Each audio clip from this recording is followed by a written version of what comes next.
Имам Абу Ханифа рахимахулла айтты: Әл-әдәбу шаджарун вәл-илму самарун, ин лам якун шаджарун, кайфа якуну самарун.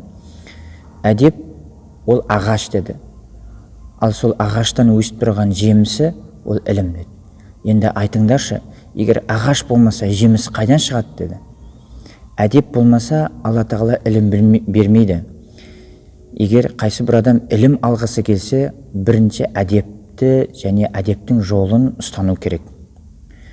Күндердің бір күні имам Абу Ханифа рахимахуллаға Мухаммад Әл-Бақир деген бір табиин кісі келеді. Ол кісі Абу Джафар Ас-Садиқ радиллаху анхудың ұрпағынан болған, яғни пайғамбарымыздың ұрпақтарынан болған кісі. Абу Ханифа рахимахуллаға келіп, Нұғман ибн Сәбит рахимахуллаға келіп, былай деп айтты: Нұғман, Абу Ханифа, әнтәлләзи ғайярта дина жадди, сен менің атамның алып келген дінін өзгертіп жүрсің ба деді. Сол кезде Абу Ханифа рахимахулла: жоқ, олай емес, неге олай дедіңіз? Олай деп айтуыңызға не кедергі, не себеп деді.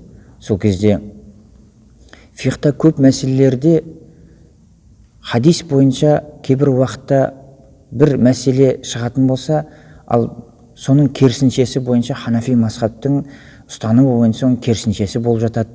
Сондай бір мәселелерге көріп, кейбір уақытта сондай бір ойлар келеді деді.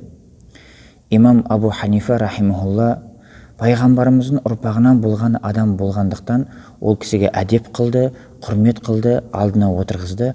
Имам Абу Ханифа рахимахулла ол кісінің алдына тізе бүгіп отырды. Ол кісі де Абу Ханифаның алдына тізе бүгіп отырды. Одан кейін айтты: айтыңызшы, еркек адам әлсіз бе, әлде әйел адам әлсіз бе деді. Мухаммад Әл-Бақир рахимахулла ол кісі айтты: әйел адам әлсіз деді. Әйел адам әлсіз деді. Ал айтыңызшы, мирасқа көбірек ие болатын еркек пе, әлде әйел ме деді.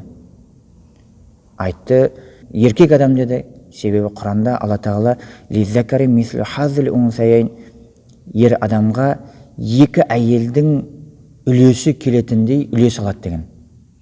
Міне көрдің бе, егер мен ақылға салатын болсам, әйел әлсіз, мен оған екі есе үлесті көбірек беруші едім.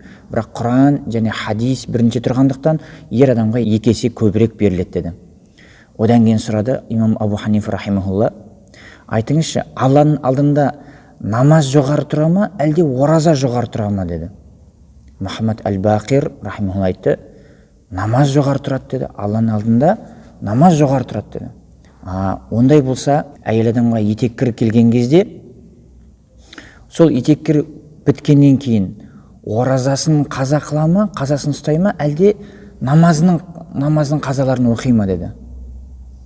Мухаммад Әл-Бақир айтты: оразаның қазасын ұстайды, намазының қазаларын өтемейді деді. Хадисте солай келген. Имам Абу Ханифа рахимахулла айтты: көрдіңіз бе, егер ақылға салатын болсақ, Алланың алдында дәрежесі жоғары болған намаз болатын болса, етеккірдің келіп біткеннен кейін әйелдер намаздың қазасын өтеу керек, оразаның емес.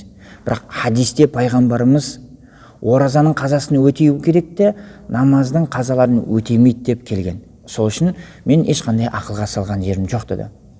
Үшінші сұрады имам Абу Ханифа рахимахулла, айтты: айтыңызшы, адамның кіші дәреті зарасы, солының нәжасы көбірек пе, әлде ұрықтың нәжасы көбірек пе деді. Мухаммад Әл-Бақир рахимахулла айтты: кіші дәрет нәжасы көбірек, ол нәжастырақ көбірек деді. Имам Абу Ханифа рахимахулла айтты: онда айтыңызшы, сол кіші дәрет алған кезде ғұсыл аламыз ба, әлде ұрық шыққан кезде ғұсыл аламыз ба деді. Ол кісі айтты: ұрық шыққан кезде ғұсыл алады деді.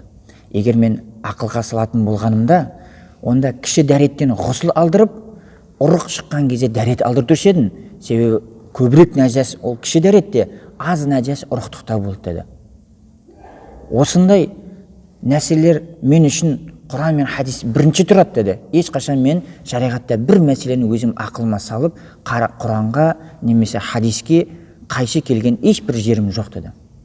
Мухаммад Әл-Бақир рахимахулла осы сөзді естіп орнынан тұра келіп имам Абу Ханифа рахимахулланың маңдайынан қолынан сүйіп, сол күннен бастап имам Абу Ханифа рахимахуллаға шәкірт болған, пайғамбардың ұрпақтарынан болған үлкен адам сол күннен бастап имам Абу Ханифа рахимахуллаға шәкірт бола есептеген.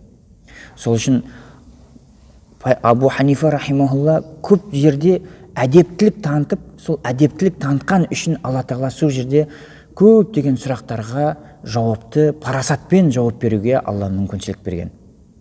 Әдеп бар адамның ілімі бар, әдебі жоқ адамның ілімі жоқ. Мейлі ол қанша жыл оқыған болсын, көп нәрсе жаттап қойған болсын, егер әдебі жоқ болса, ол адам ілімді деп есептелмейді. Сондай алғашқы кезеңдерде өткен қандай бір адамдар ілімсіз ұстаздарына, ілімнің өзінің зейініне сүйініп, ұстаздарымен таласып, ұстаздар наразына қалып, кейіннен сондай бір шариғатқа қарсы болған, күнәлі болған фатуаларды шығарған көптеген тарихтарға біз куә болып жүрміз. Алла тағала шынайы ілімді алуға және дұрыс жолда жүруге Алла нәсіп еткен болсын. Ахир дауана анилхамдулиллахи раббил аламин.